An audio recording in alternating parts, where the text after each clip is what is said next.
Those are my bosses, the Rothschilds. Emails drop, and Jeffrey Epstein, who worked on behalf of the Rothschilds, according to him, wrote that in an email, the Rothschilds, who credit themselves with having created which nation state? Oh, right, Israel.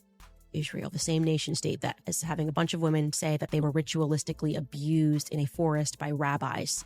That's happening in the Knesset right now, that nation state, saying that they were 3-4 years old when this happened. And if we found 6 men that they were hiding in 2 hours, imagine how many men they are covering up for in those 3 million files. Emails drop. Files unlock. Millions of pages suddenly hit the public record, and the internet freezes for a second before it explodes. The name Jeffrey Epstein is back in the headlines, but this time it feels different. This time it's not just about an island or flight logs, it's about what's still blacked out, what's still hidden, and why. When Candace Owens started asking questions about the newest document release, some people rolled their eyes. When Joe Rogan began saying on air that his perspective had shifted after looking deeper, others leaned in. Because whether you agree with them or not, when those two start circling the same story at the same time, something moves. The Department of Justice says it's transparency. Critics say 70 to 80% redacted isn't transparency at all. Members of Congress say they saw names initially withheld and later corrected. Powerful businessmen, political figures, global connections. So now the question isn't just who was in the files. The real question is this: if 6 names were corrected in hours, what's buried in the millions of pages most people will never read? And why does it feel like some of the loudest voices have suddenly gone quiet? When the Department of Justice announced the latest release connected to Jeffrey Epstein, the headline sounded simple. Epstein case has been officially closed, my friends. He actually didn't even have a client list that he used for blackmail. Transparency. Millions of pages. Thousands of documents. A promise that the public would finally see more of what had been hidden for years. Cable news ran with it for a day. Social media flared up. And then something strange happened. The conversation slowed down. Not because the story wasn't big, but because the details were overwhelming. For years, the Epstein case has lived in fragments: court filings, flight logs, depositions, sealed exhibits. Most Americans remember the basics: a wealthy financier, powerful connections, a 2008 plea deal that many believed was unusually lenient, and a 2019 arrest that reignited global scrutiny. Then came his death in federal custody, officially ruled a suicide, unofficially, endlessly debated. But this new document release was supposed to close gaps. Instead, it opened new ones. On her platform, Candace Owens began pointing to the scale of the redactions. Large portions of text blacked out, entire paragraphs missing, names replaced with blank spaces. She didn't claim to have secret knowledge. She asked a simpler question: if this is transparency, why does so much remain hidden? At the same time, on the Joe Rogan Experience, Joe Rogan addressed the files in a way that caught attention. Rogan has hosted guests from every political background imaginable. He's joked about conspiracies in the past, but in recent conversations, his tone shifted. He acknowledged that reading more about the case changed how he viewed it. Not in a sensational way, in a structural way. He began focusing on systems, because what the documents show, even in redacted form, is not just the story of one man. It's the outline of a network: wealth, access, lawyers, lobbyists, academics, business leaders, socialites, the kind of interconnected circles where invitations travel quietly and introductions matter. Members of Congress later confirmed they viewed less redacted versions of some materials in person. They publicly stated that a significant percentage of the files remain shielded from full public view. That statement alone was enough to spark debate. If lawmakers need secure rooms to see names the public cannot, what determines that line? Supporters of the DOJ argue that redactions protect victims, ongoing investigations, and individuals not charged with crimes. Critics counter that excessive secrecy fuels suspicion. Both arguments can exist at once. Protecting victims is essential, so is public trust. And trust is where this story gets complicated. Epstein's 2008 plea agreement in Florida, negotiated by then U.S. Attorney Alexander Acosta, already damaged institutional credibility. Many believed it shielded powerful individuals from deeper scrutiny. Years later, when Epstein was arrested again in 2019, the question resurfaced: who knew what and when? The new documents don't answer that cleanly. They hint. They suggest. They reference meetings, flights, calls. Some names have long been public. Others appear in peripheral ways, mentioned in scheduling notes or contact lists. Presence in a document does not equal wrongdoing. That distinction matters legally and ethically. But in the court of public opinion, nuance often gets lost. Rogan emphasized that very tension. On air, he noted how easy it is for speculation to outrun evidence. He also pointed out how strange it feels when high-profile associations receive little mainstream follow-up coverage. That disconnect between public curiosity and media pacing is what keeps audiences engaged. Owens, meanwhile, framed her interest differently. She spoke about institutional accountability. She referenced how government messaging has shifted over time. First, there was talk of a client list, then clarifications, then semantic debates about what list actually means. To many Americans, that back and forth sounded less like clarity and more like wordplay. And when language feels slippery, suspicion grows. It's important to ground this in what is verified. Court records confirm Epstein maintained extensive contact lists. Depositions confirm he cultivated relationships across industries. Financial documents confirm ties to major figures in business and academia. What remains contested is intent, leverage, and the extent of knowledge among associates. That gray area is where conversation now lives. Another layer involves the global dimension. Epstein traveled internationally. He maintained properties in multiple states and abroad. His social circle was not confined to one political ideology or geographic region. This wasn't a left versus right scandal. It cut across party lines, industries, and borders. That cross-tribal nature is partly why both Owens and Rogan can discuss it without it fitting neatly into partisan categories. For some viewers, that bipartisan discomfort makes the story more credible. For others, it makes it more confusing. If everyone had some degree of proximity, who investigates without bias? That question brings us back to the redactions. When lawmakers reported that a high percentage of content remains concealed, critics online quickly speculated about deliberate shielding of influential individuals. Government officials responded by reiterating privacy protections and due process concerns. Both explanations coexist in tension. Transparency has limits in active legal systems, but opacity has costs. Social media accelerated everything. Independent researchers began combing through released PDFs, highlighting timestamps, cross-referencing old interviews, mapping connections. In previous eras, investigative work was slower, filtered through newsrooms. Now it's crowdsourced in real time. That democratization of scrutiny can surface overlooked details. It can also amplify unverified claims. The difference between those two outcomes depends on discipline. Rogan acknowledged that dynamic too. He has often warned listeners not to jump from association to accusation.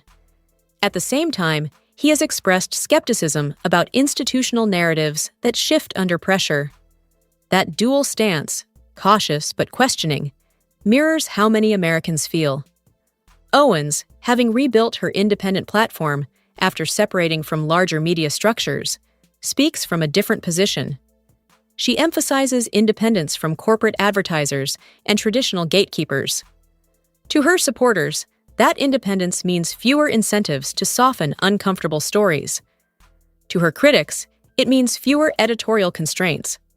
Either way, her audience expects directness. And directness is powerful. What's undeniable is this: Epstein didn't present himself as a celebrity. He wasn't an elected official. He wasn't a household name until his legal troubles became unavoidable. What he was, according to court records and financial reporting, was a connector, a facilitator, someone who moved between rooms most people never enter: Wall Street boardrooms, academic conferences, private foundations, political fundraisers. That kind of positioning doesn't happen accidentally. For decades, Epstein cultivated an image of intellectual patronage. He donated to universities. He funded research initiatives. He surrounded himself with scientists, economists, tech founders, philanthropists. Photographs show him at dinners, conferences, private gatherings. The optics suggested legitimacy, influence by proximity.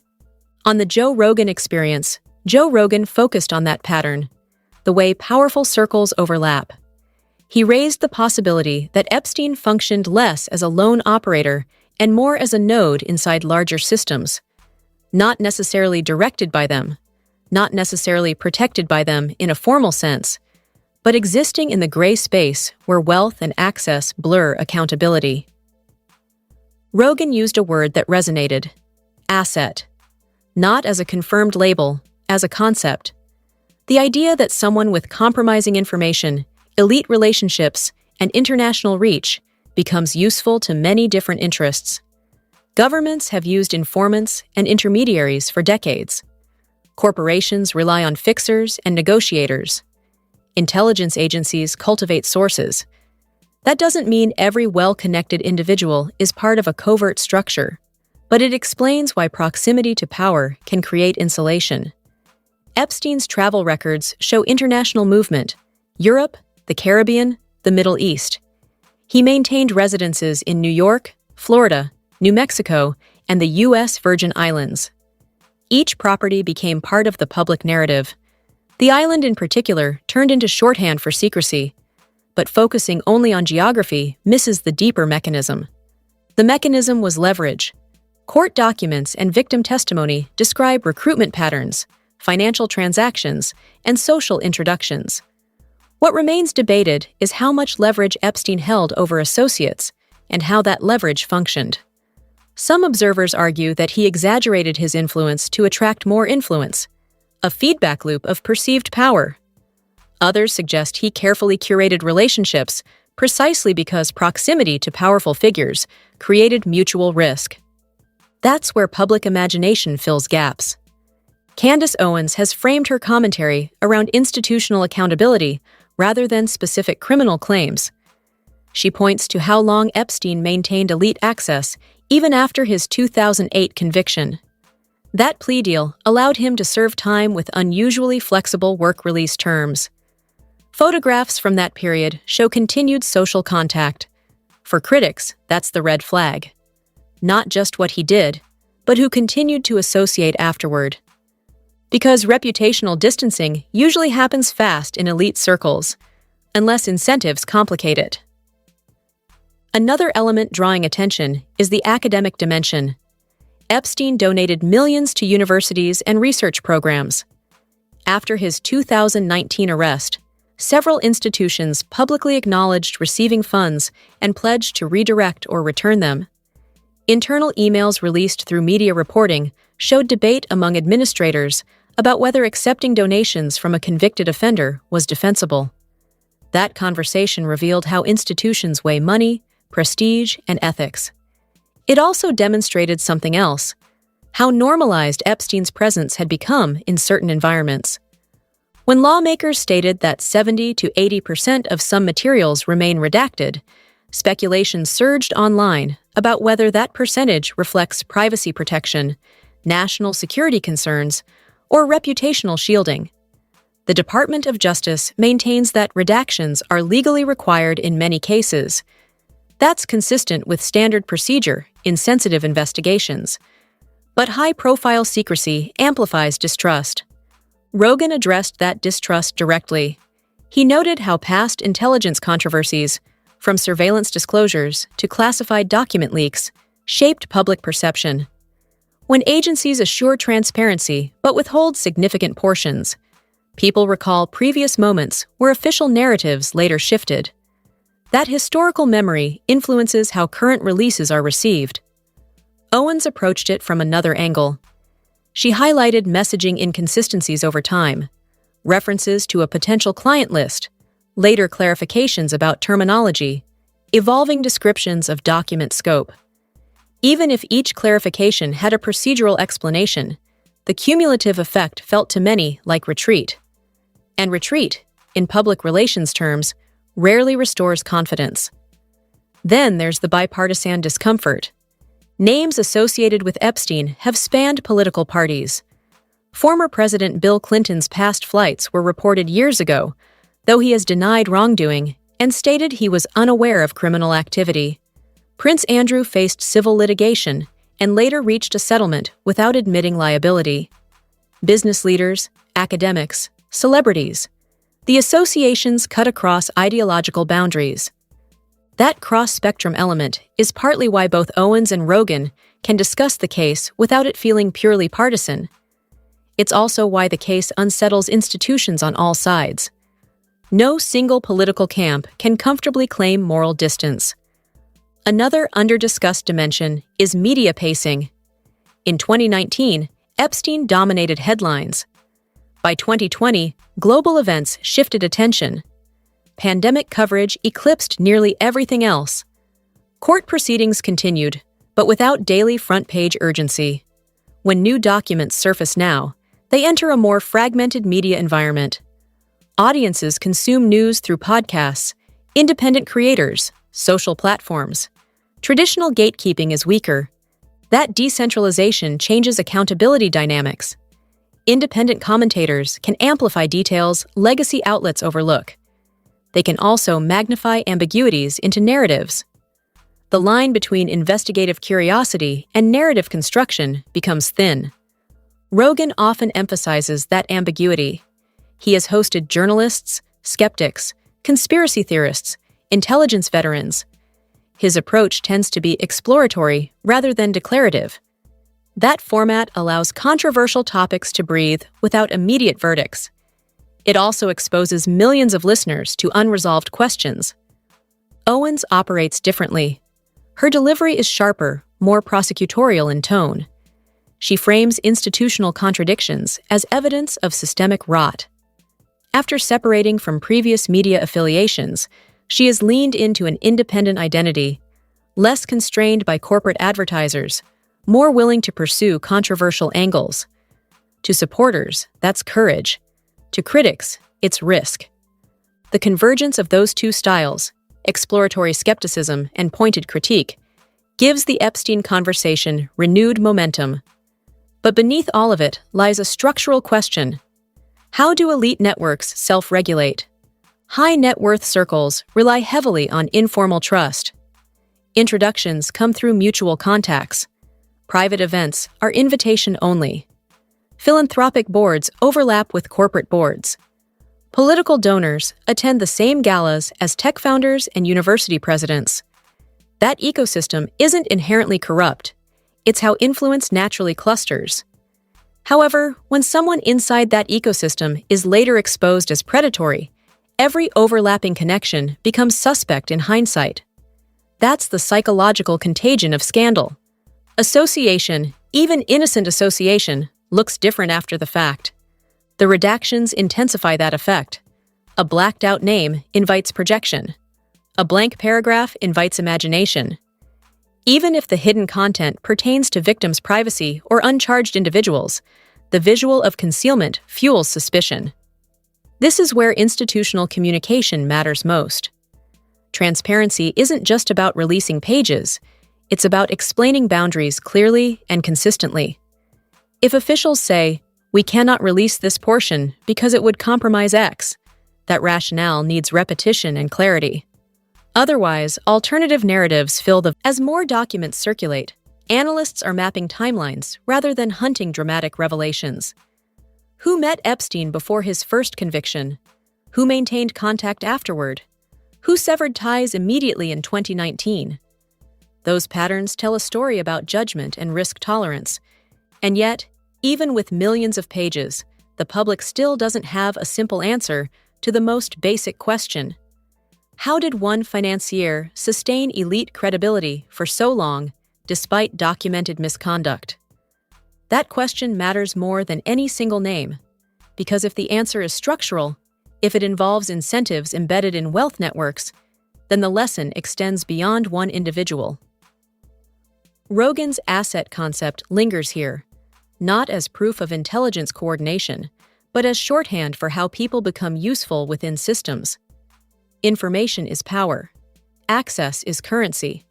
When someone controls introductions, donations, or sensitive knowledge, they accumulate leverage. Whether that leverage is ever formally weaponized is often impossible to prove publicly, but the perception of leverage can be powerful enough. Owens' emphasis on independence reflects another reality.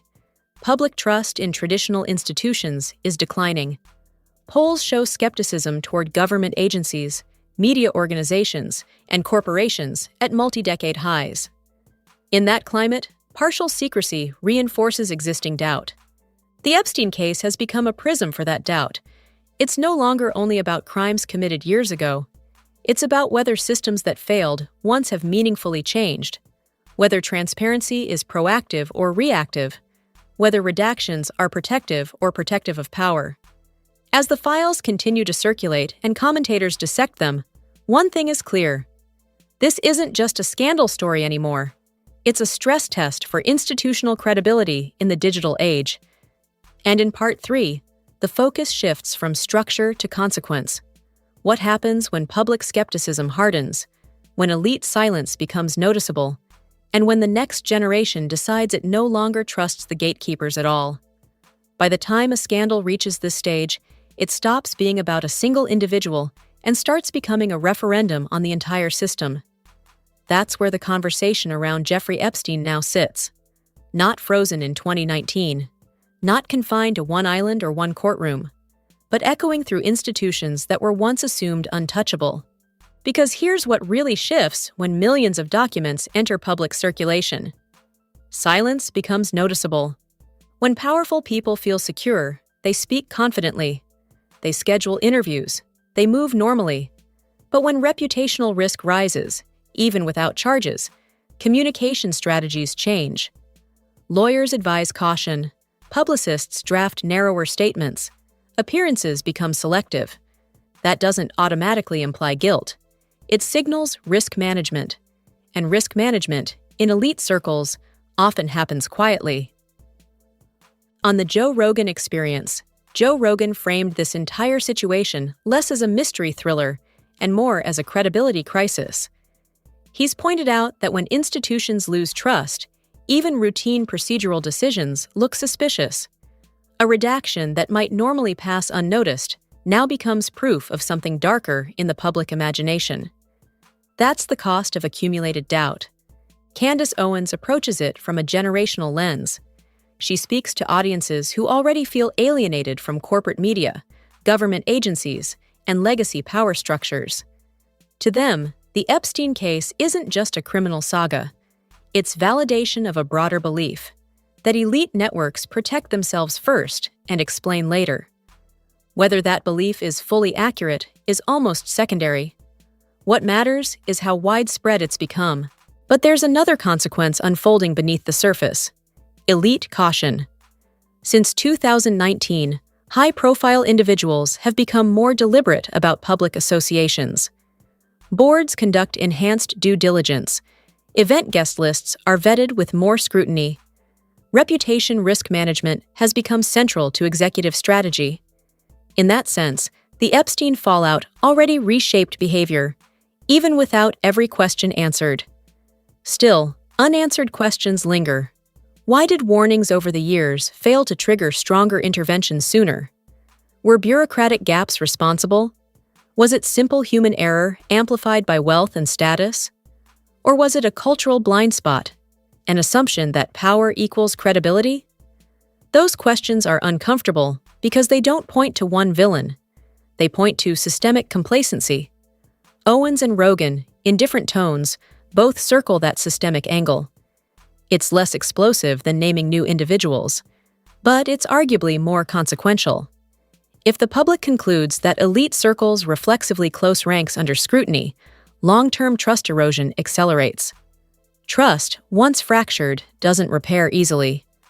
Younger generations, raised in the era of leaked documents and decentralized media, are less inclined to defer to institutional authority automatically.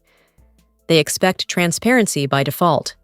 When redactions dominate visuals, it clashes with that expectation. The Epstein documents, redacted or not, have become symbolic, not just evidence in a case, but a metaphor for hidden power structures. Whether that metaphor is fully justified is still debated. But its cultural impact is undeniable. So where does that leave the story? Legally, proceedings continue where applicable. Civil suits move through courts. Institutions issue compliance statements. Investigative journalists pursue leads cautiously. Commentators continue dissecting patterns. Culturally, however, something irreversible has happened. The assumption that elite proximity guarantees respectability has weakened. The idea that, if something was truly wrong, authorities would have handled it, no longer satisfies everyone. That shift may be the real legacy, because even if every redacted page were released tomorrow, suspicion wouldn't vanish overnight. Trust rebuilds through consistent transparency over time, not single document dumps. The Epstein case exposed vulnerabilities, not only in law enforcement or political oversight, but in social ecosystems that equate wealth with wisdom and access with legitimacy. It reminded the public that power can obscure accountability until consequences force exposure. And now the conversation moves beyond one name. It becomes about structural safeguards, about whether reforms are implemented quietly, about whether institutions learn or simply adapt. Candace Owens continues asking pointed questions about institutional consistency. Joe Rogan continues hosting conversations that explore ambiguity without rushing to verdicts. Their audiences overlap in one crucial way. They're watching closely, not for spectacle, for signals. Signals of transparency. Signals of reform. Signals that the system can withstand scrutiny rather than deflect it.